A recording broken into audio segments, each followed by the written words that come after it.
Christ-like people. Dalam rangka perayaan Bulan Gereja, hari ini kita akan bersama menyimak pembacaan naskah buku karya Pendeta Andar Ismail, yaitu Selamat Bergereja, bab 4 dengan judul Obama Ditumbuhkan oleh Pendidikan Agama Kristen Bergereja. Sebelum kita bersama merenungkan, mari kita berdoa. Ya Allah, pada saat ini kami akan merenungkan apa yang menjadi sabda kebenaran-Mu. Biarlah kami dapat memahami dan kami pun juga dapat menghidupi sabda ini. Terkhusus di dalam kehidupan bergereja. Terima kasih Tuhan. Amin. Barack Obama dibesarkan dalam keluarga yang tidak begitu mementingkan agama. Ayahnya seorang ilmuwan Kenya yang sedang bersekolah di Amerika, beragama Islam campur agama tradisional Afrika. Ibunya seorang wanita kulit putih Amerika yang beragama Kristen.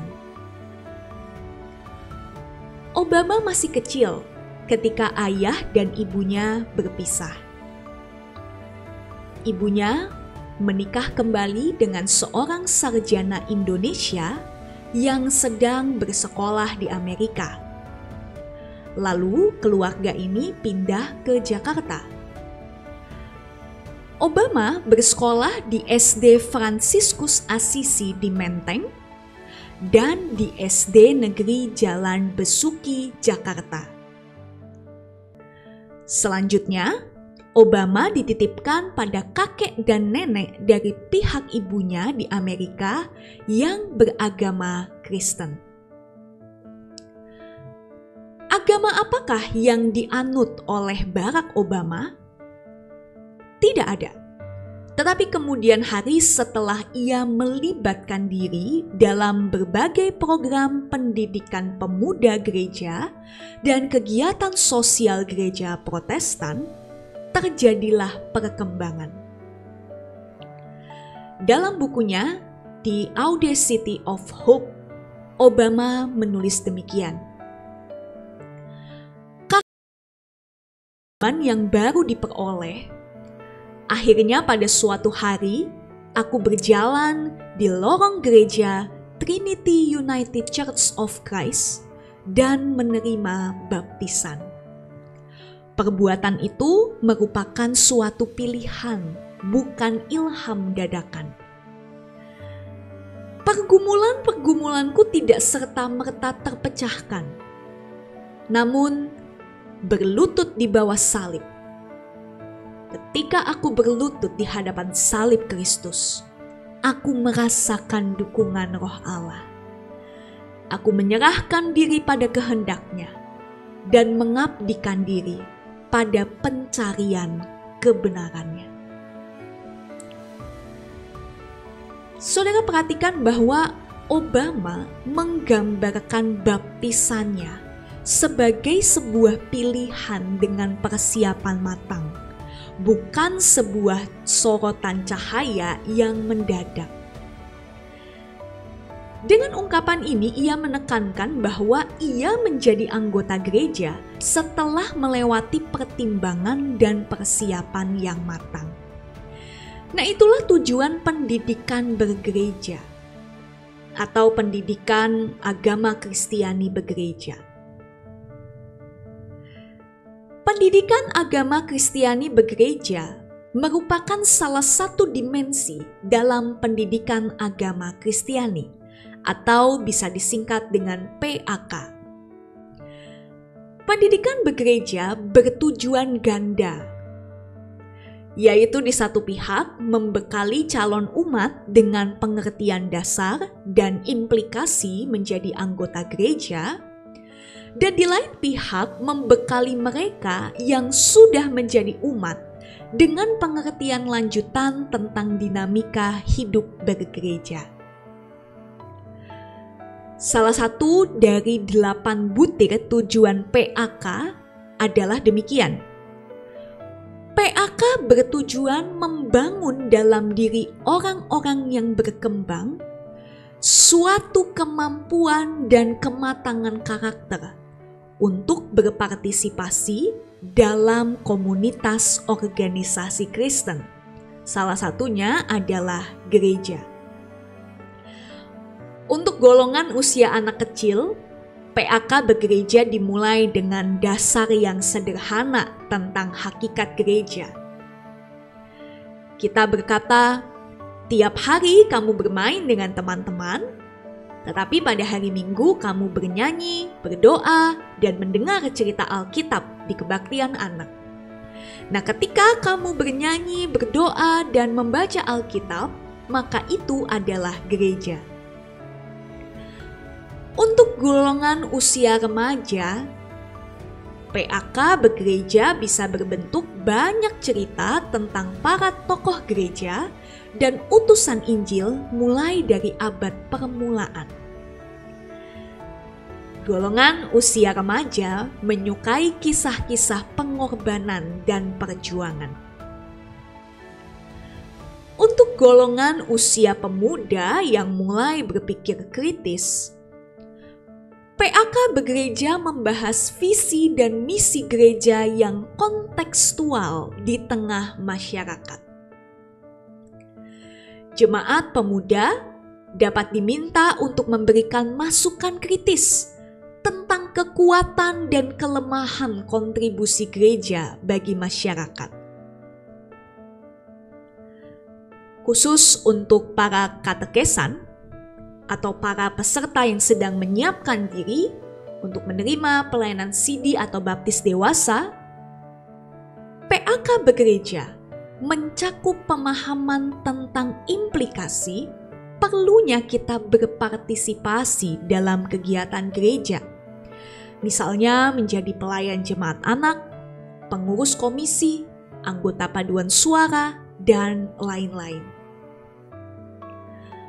Untuk golongan usia dewasa atau senior, PAK bergereja mencakup bahan yang dasariah, dimulai dari pokok tentang hakikat gereja dan posisi kaum awam. Kemudian tentang berbagai bentuk pelayanan gereja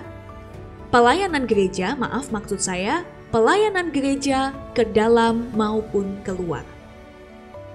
Kemudian keberbagian tradisi dogma, maupun juga kesadaran oikumene. Lalu tentang pengertian pekabaran Injil dan kehadiran kekristenan di tengah masyarakat yang majemuk. Jadi materi PAK untuk dewasa atau senior mencakup bahan yang luas. Dan sebetulnya setiap buku seri Selamat itu merupakan materi PAK dewasa atau senior di dalam bentuk sederhana. Mulai dari golongan usia anak sampai golongan usia lanjut, tujuan PAK bergereja adalah sebagaimana yang tertulis dalam Efesus 4 ayat 12, yaitu untuk memperlengkapi orang-orang kudus bagi pekerjaan pelayanan, bagi pembangunan tubuh Kristus. PAK bergereja adalah proses belajar seumur hidup untuk setiap orang menuju kepada kedewasaan penuh dan tingkat pertumbuhan yang sesuai dengan kepenuhan Kristus. PAK bergereja bermaksud agar tiap anggota menjadi bagian yang integral dalam seluruh tubuh yang rapi tersusun dan diikat menjadi satu oleh pelayanan semua bagiannya sesuai dengan kadar pekerjaan tiap-tiap anggota, menerima pertumbuhannya dan membangun dirinya dalam kasih. Uraian ini mungkin terdengar muluk, karena Dapatkah tiap anggota gereja dididik untuk berpartisipasi dan berkontribusi dalam gereja? Ya, dapat kok. Seorang kakek tua yang mungkin tidak mendapatkan pendidikan yang baik dan layak pada masa dia muda, sehingga di masa tuanya ia buta huruf dan tidak dapat berjalan lagi, ia pun juga tetap dapat berpartisipasi dan berkontribusi. Misalnya dengan turut menaikkan doa syafaat bagi gereja.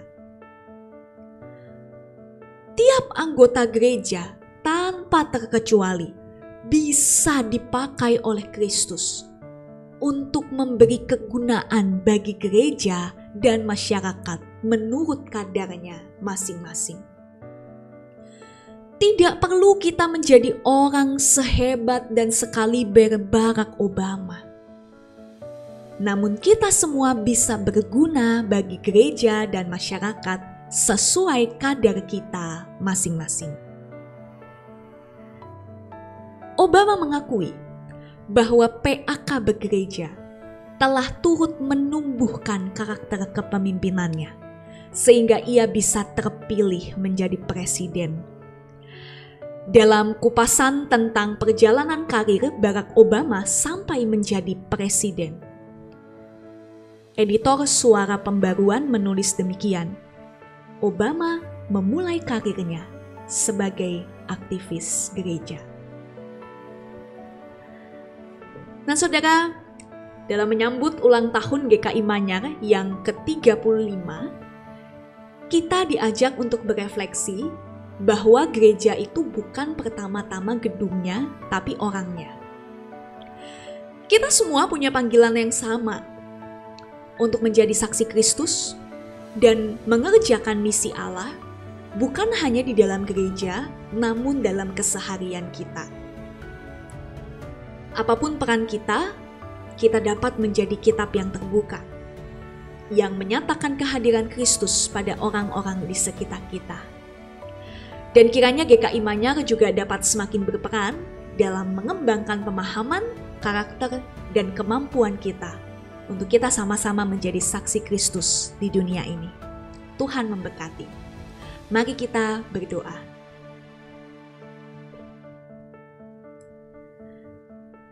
Ya Allah, kiranya kami memiliki satu kesadaran bahwa ketika kami menjadi anggota gereja, kami tidak dipanggil untuk menjadi pasif dan tidak melakukan apa-apa, tetapi bagaimana kami berkontribusi sesuai dengan talenta, kemampuan, peran kami, kerinduan yang Tuhan taruh di dalam hati kami.